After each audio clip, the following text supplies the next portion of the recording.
Je m'appelle Adama Diaw. Je suis assistante infirmière en formation à UIP Santé. La mortalité maternelle, c'est le décès d'une femme survenu lors de la grossesse ou 42 jours après sa terminaison.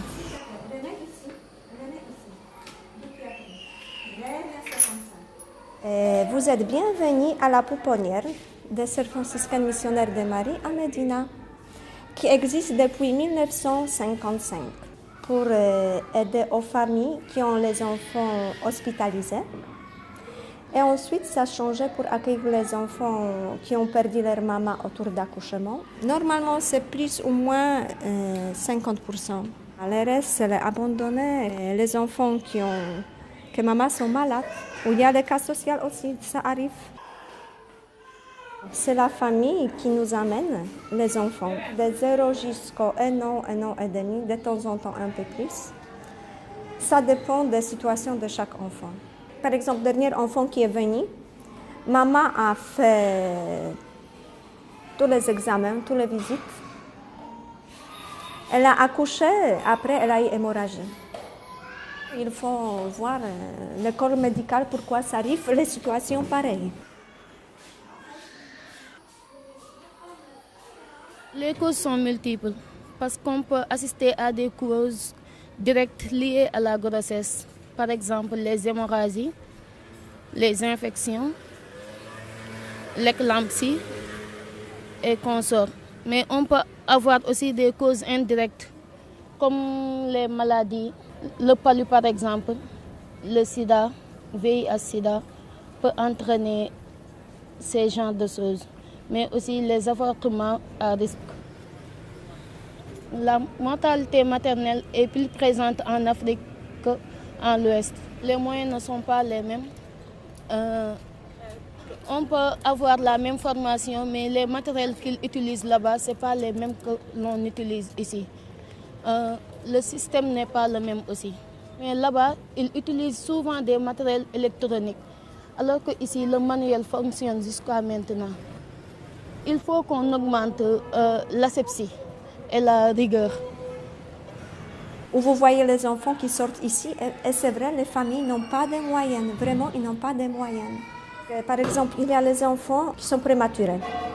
Pour les familles, c'est un peu difficile de prendre en charge, dans le sens pas seulement nutritionnel, mais aussi médical. Du lait au Sénégal, elle est assez chère, comme dans le monde entier, mais aussi il faut voir combien de gens ici ils gagnent, malgré qu'ils travaillent. Côté financier est important et aussi possibilité de garder d'enfants. Si le papa travaille, et il n'y a pas tout de suite à côté quelqu'un.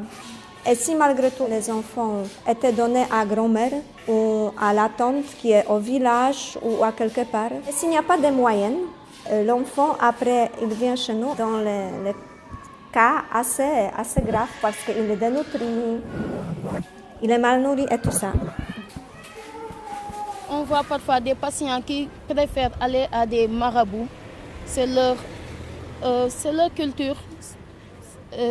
Ils préfèrent aller au marabout jusqu'au dernier moment pour venir ici. S'ils venaient tôt, on pouvait savoir s'ils allaient accoucher en siège ou bien s'ils allaient accoucher normal. Parce que là, on allait faire les échographies à temps, faire les toussées vaginales et consorts. Mais s'ils laissent jusqu'à la phase terminale pour venir, là, avec le problème qui se pose, on n'y peut rien. Parfois, on force, mais on n'y peut rien. On voit que ça évolue parce qu'auparavant, on voyait des femmes même accoucher dans des maisons, mais tout ça, on lutte contre. Ça avance.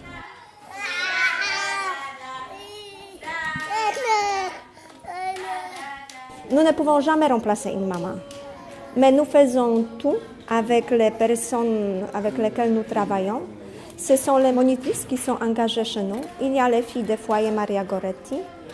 Et il y a je pense que assez de bénévoles qui viennent de temps en temps passer 1-2 mois ici, de différents coins du monde.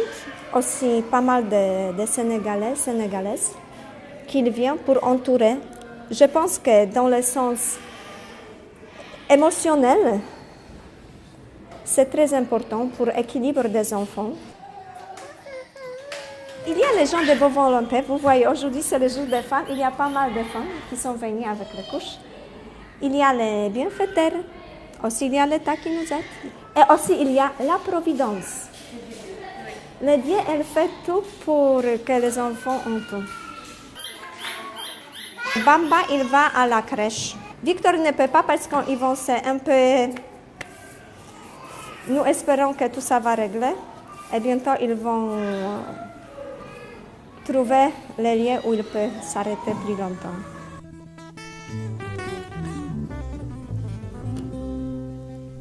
Un vieux m'a demandé de l'aider à traverser la rue. Il était presque aveugle. Il tenait dans ses mains un grand seau de larmes. Un grand seau de larmes. Derrière lui,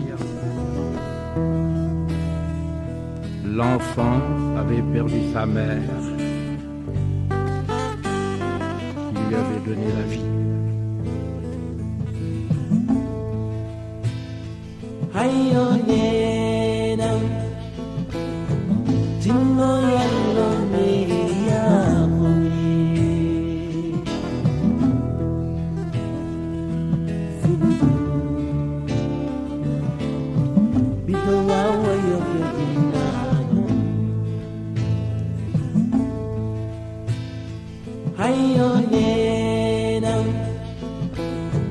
Tinno